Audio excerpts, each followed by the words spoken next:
on today's episode of the Law of Tech podcast. The way we have sort of designed our own code, so to say, is to have a very brief explanation and then a more, all kinds of, maybe examples, I should call it, or guidelines on how you could implement the principle in practice. And then sort of the third layer is to actually explain in legal terms, so to give the legal rationale for why it is important to observe the principle. So the code as such is not an enforceable code, but all the laws that we have used are laws that companies actually need to adhere to, need to comply with.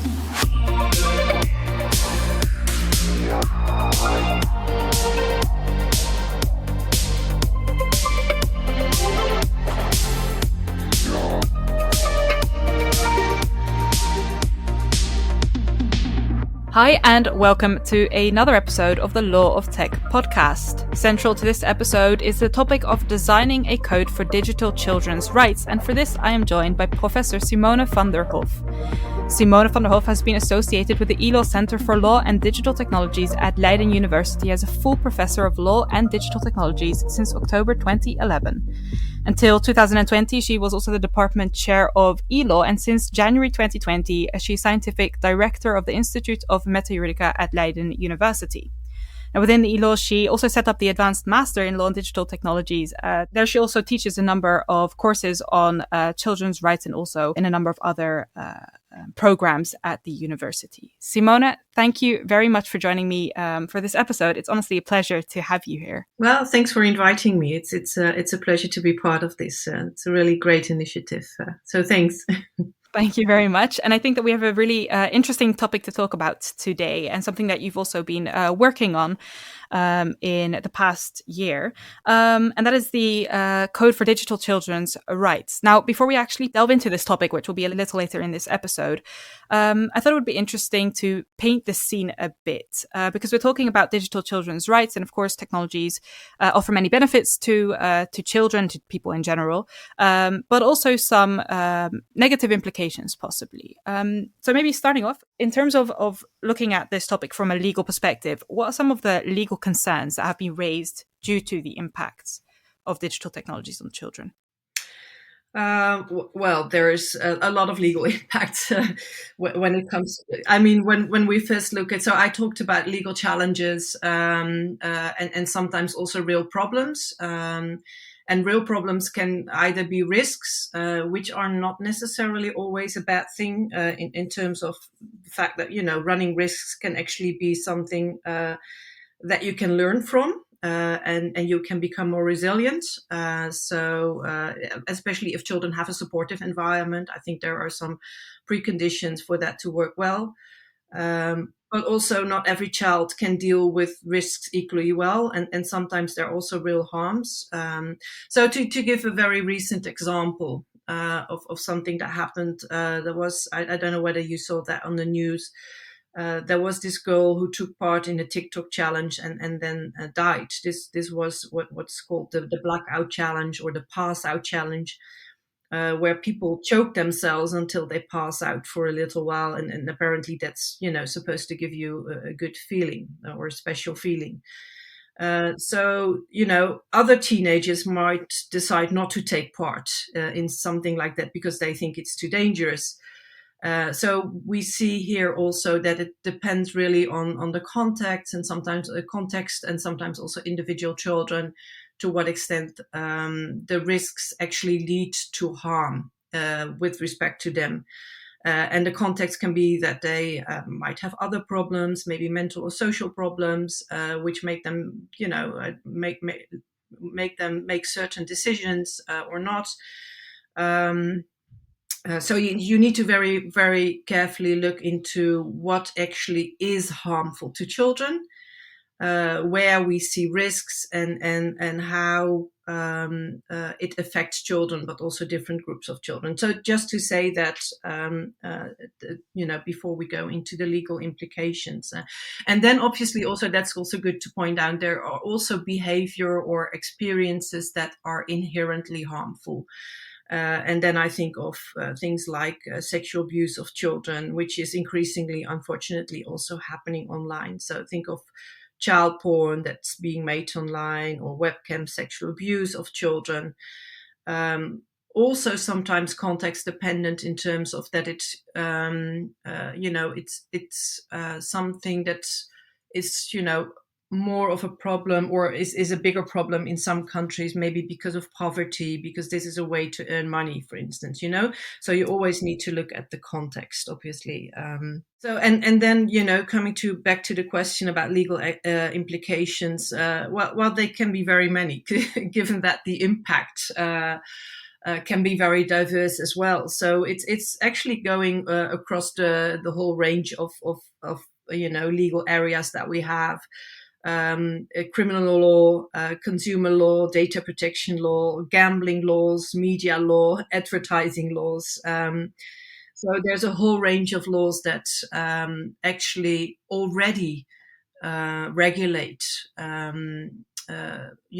practices, services that are used by children, and regulate them in a way to also protect children, or to give them a particular level of protection. So when I take the example of data protection law, children have a higher level of protection, but other laws specifically address, for instance, the Audiovisual Media Services Directive specifically focuses on harmful content and protecting children from that kind of content, but also from advertising. So there's a whole range of laws that addresses the impact of digital technologies because of the diversity of the implications that the use can have.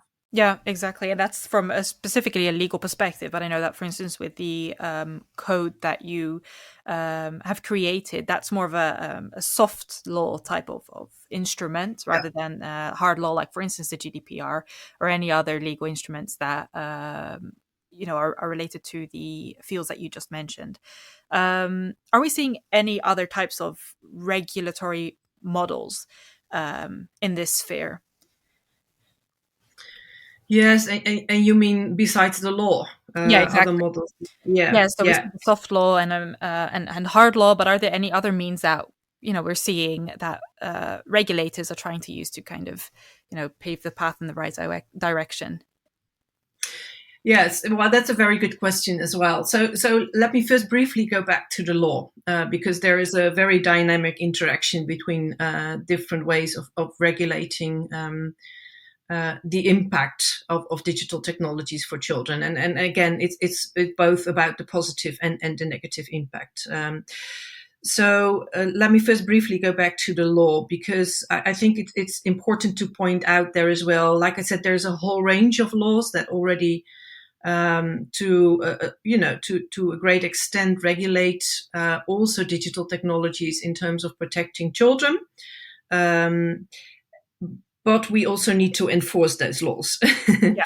So, well, I think, you might easily overlook it, but No, I think it's actually a big point. So we see sort of a beginning of enforcement, especially in the area of data protection, and to a lesser extent also in the area of consumer law. Mm-hmm. So these are very important laws also in relation to children in terms of, they have specific rules that factor in that children are more vulnerable in terms of the processing of their personal data, but also in terms of certain commercial practices that may actually be unfair to individuals more generally, but where children are seen as more vulnerable. So that is important as well. And like I said, we see a beginning of enforcement, but a lot needs to be more needs to be done there as well. And some of the problems are that the laws can be very fragmented, across different member states. Mm-hmm. When we talk about the EU, but also fragmented in terms of some commercial practices, are both, connect actually using personal data in a way that can be also an unfair commercial practice. So you have two different legal areas. You have data protection law and consumer law, and they don't really talk to each other. So that's one of the problems. Mm-hmm. However, like I said, there is a beginning of enforcement. We see, for instance, in my own country, in the Netherlands, three class actions at the same time have started against TikTok for acting in breach of data protection law, consumer law, and also specifically children's rights law.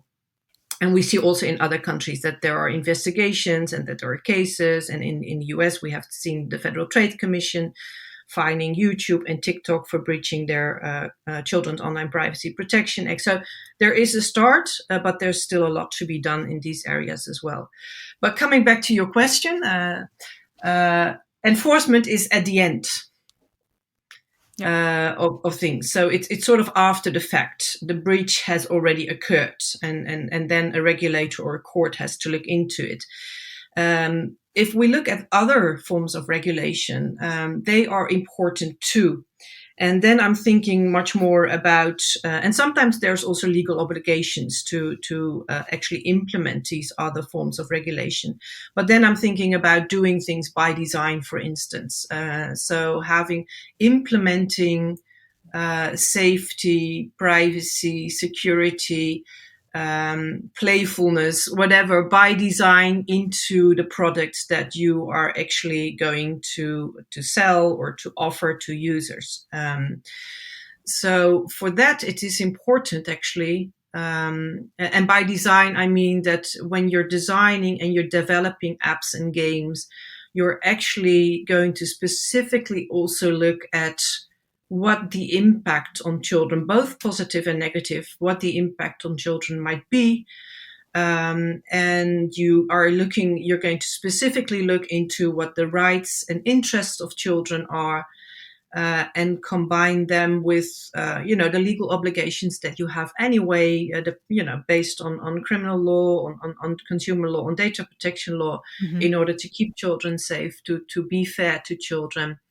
And implement that, make sure that your apps and games are child friendly by design. So that's another way, and to a certain extent, that's also regulated by the law. So for instance, the GDPR, the General Data Protection Regulation in the EU, has this legal obligation that companies need to do privacy by design, so to say, and do privacy by default. So you need to really minimize the personal data that you're using.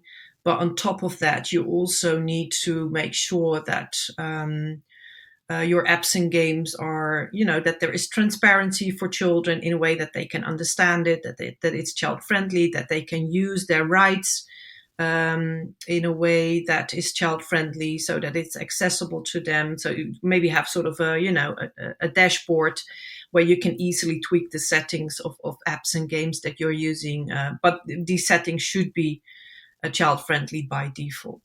So that's another way of regulating. So going to the forefront, to the front end of things, and actually starting with a design that is child friendly and respect children's rights. So that's another way of doing it. Other methods obviously are terms and terms of service that they can use and that are also child friendly, so understandable to children, but also respect children's rights. So it's like I said, it's also codes of conduct that you can have as an industry. One of the things also mentioned by the GDPR in Article 14. So where you also explain how children's rights can be implemented in a particular line of business, say the gaming industry. So how game developers can actually implement children's rights in a way that fits their, that fits the sort of services that they develop. So yes, there are very, they're very different ways of sort of influencing the development of these technologies to make sure that children's rights are implemented. So on the one hand, it's sort of influencing by laws, prohibiting some practices and regulating others for them to be safe and child friendly. But on the other hand, there's a lot that the tech industry themselves can do. Also, maybe regulate in a more social way, providing parents with the tools you can have parental control tools built into certain apps and games, so they can set the settings in a way that it's age appropriate. Which is more, which is more appropriate for younger children. Obviously, I mean, teens will not really like it when their parents, exactly, when they tell them what they can and cannot see. So with older children, it's more like warning them that maybe certain content is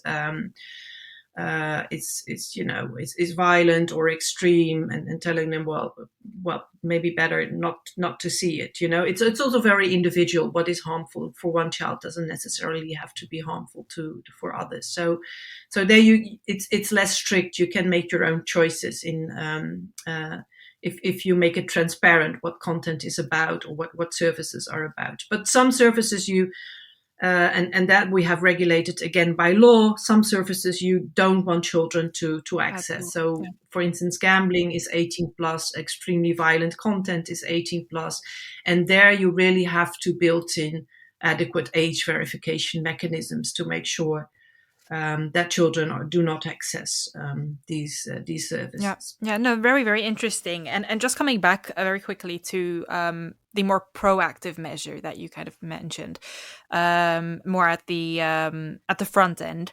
I can imagine that, of course, children are a large stakeholder, you could say, in even creating this type of regulatory measure.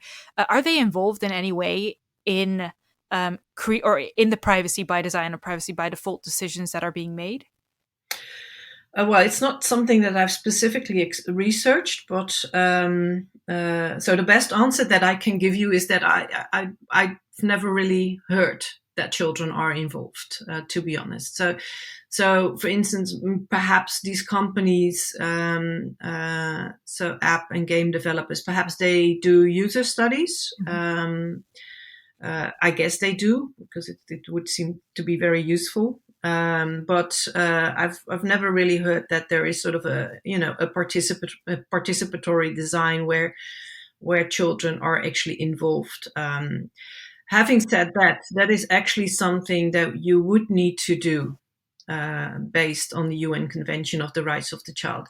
So one of the fundamental principles in that UN Convention is that the best interest of the child needs to be a primary consideration when an activity is impacting a child, and an activity is very broad. So that can also mean when certain digital services are impacting children, and when they're used by children, they're basically impacting children. But in order to find out what the best interest of the child is, you need to do what is called a child impact assessment.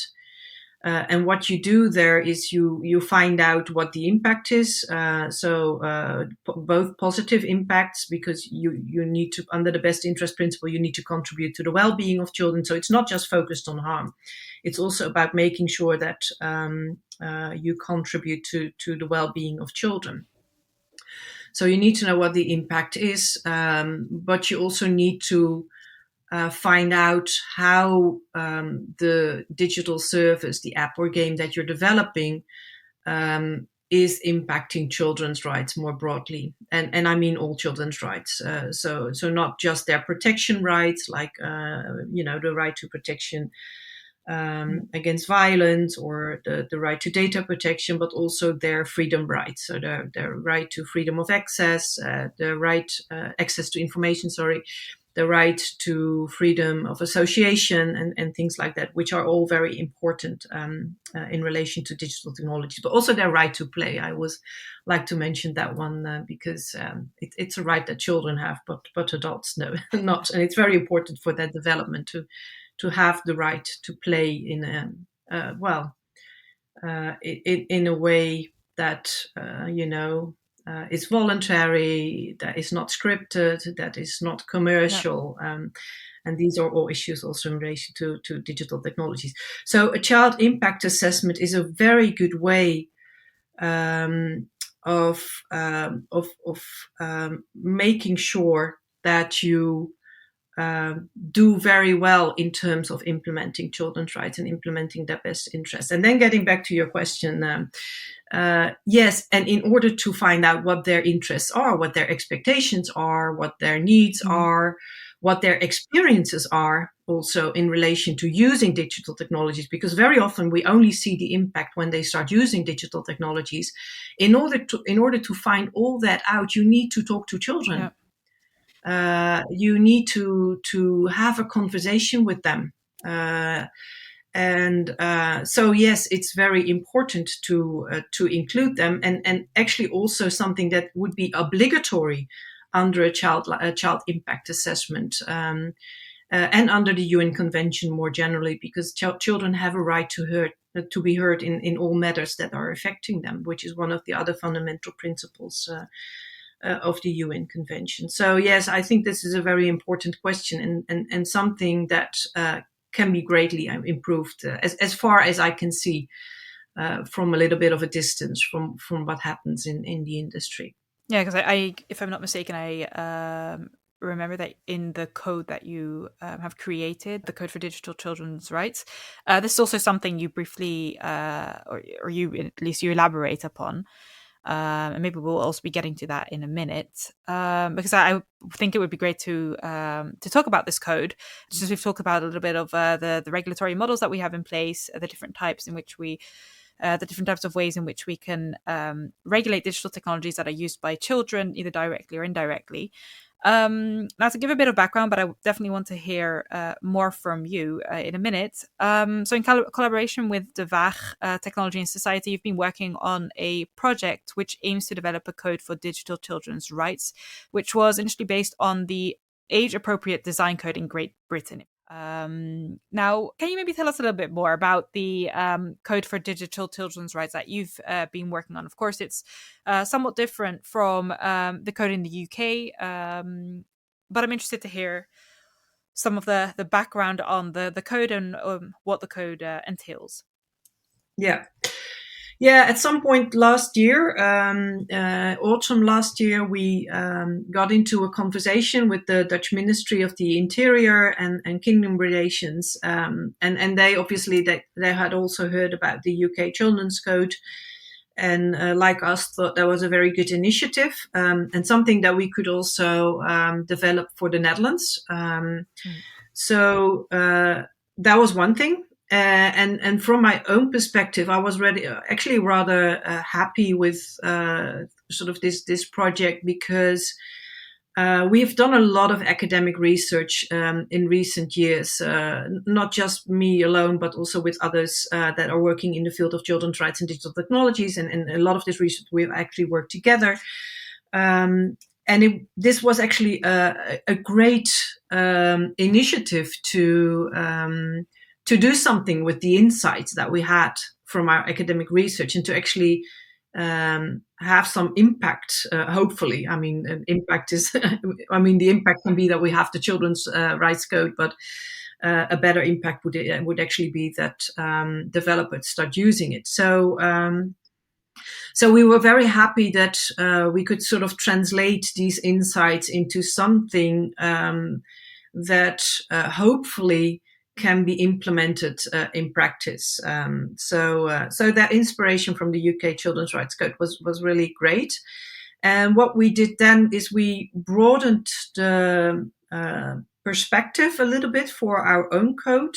So it's certainly also about many issues in relation to data protection law, but we also looked at consumer law and to a certain extent also at some other laws. But the main focus was consumer law and data protection law. And then we connected it to children's rights as they are regulated in the UN Convention on the Rights of the Child. And we have 10 principles, and these are focused on, these are intended for designers and developers of apps and games that are used by children. But also good to mention is that others can take inspiration from them as well. So CEOs of companies that develop apps and games may find them interesting. Marketing departments, privacy lawyers, but obviously also children themselves. For them, it might also be interesting to have a look at them. And the first two principles are basically two fundamental, not just fundamental rights, but also fundamental principles under the UN Convention on the Rights of the Child. And that is, one of them I've already mentioned and explained a little bit more, is that you have to make the best interest of the child a primary consideration when designing. Like I said, I've explained a little bit more already about that. And the second one I've already mentioned as well is that you need to involve children and their expectations in the design process. Mm-hmm. And then the following principles are a little bit more specific in terms of data protection or consumer law. So the third principle, it seems rather straightforward, but it says that you have to ensure that personal data are processed in a legitimate way. And like I said, it seems straightforward because it's what the law tells you to do. Mm-hmm. But the GDPR has specific considerations in relation to children. And that is basically what we explain a little bit more under this principle. You have to be transparent as the fourth principle in a way that is understandable and accessible to children. So that is both a principle under data protection law, but also consumer law.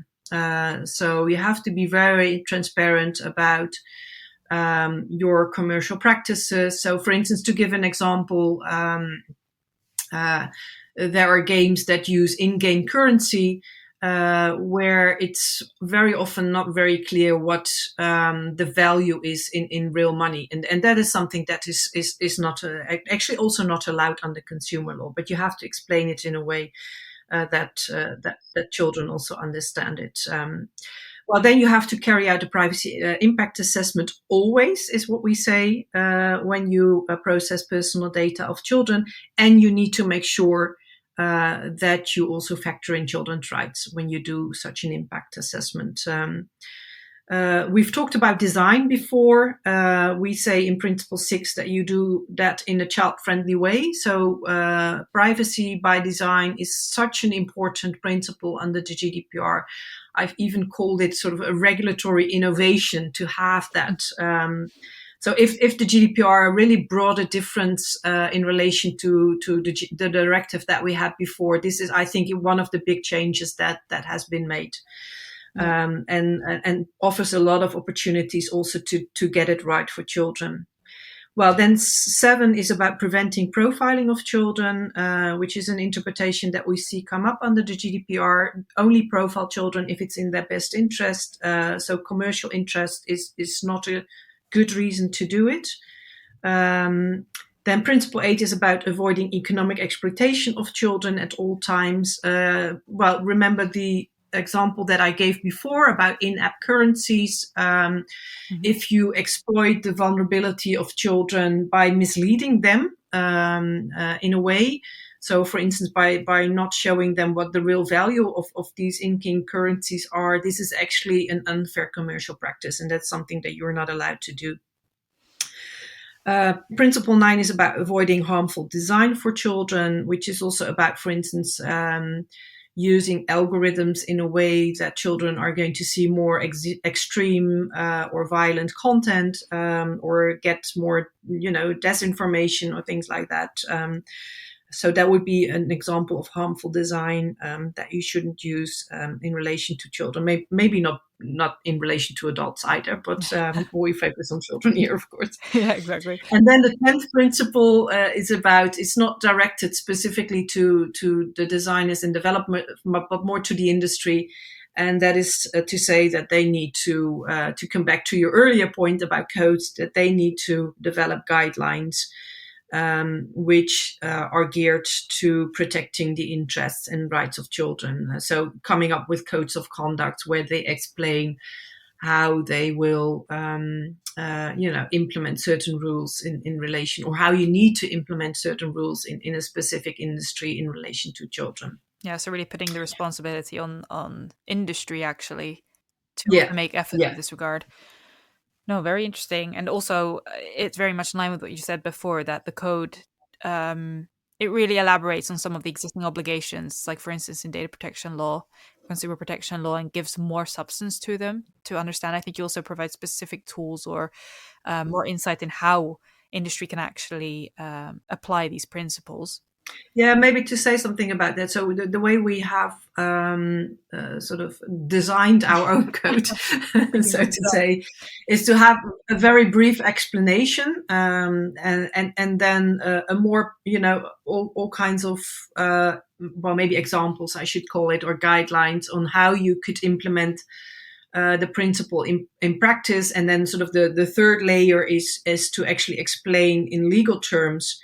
So to give the legal rationale for why it is important to observe the principle. So the code as such is not an enforceable code, but all the laws that we have used are laws that companies actually need to adhere to, need to comply with. Yeah, and I think that was really valuable. I also saw that when I was going through the code, and from my own experience and some of the work I was doing at eLaw, is that it's a very complex. I think it's extremely complex, and there are interests from both sides. It's not only necessarily from the side of children's rights themselves, but businesses, of course, also have their own interests.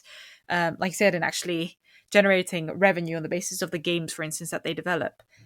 So I think it's probably really a balancing of these different interests while ensuring that we kind of protect the children's rights, which are extremely important, but not restricting the industry too much that it becomes almost impossible to even develop games or any digital technologies directed towards children. Yeah, no, you're right about that. And I think what would be good also is to for the industry to have maybe two things I want to say about that. It would be good for the industry, and here it is rather the legislator that has a role as well to be much more explicit about what are harmful or unfair commercial practices or unacceptable practices in relation to children when we look from a children's rights perspective, to have a lot more clarity on that. And also to have more research on what the impact actually is. I mean, there's already a lot of research, but this is also a world that's very much in flux. So, business models are changing, design is changing all the time. We see new uses of technologies, we see new technologies.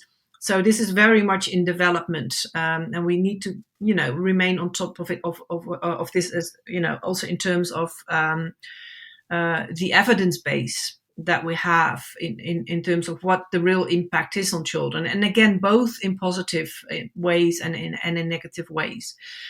And a final remark to the last point, the negative impact.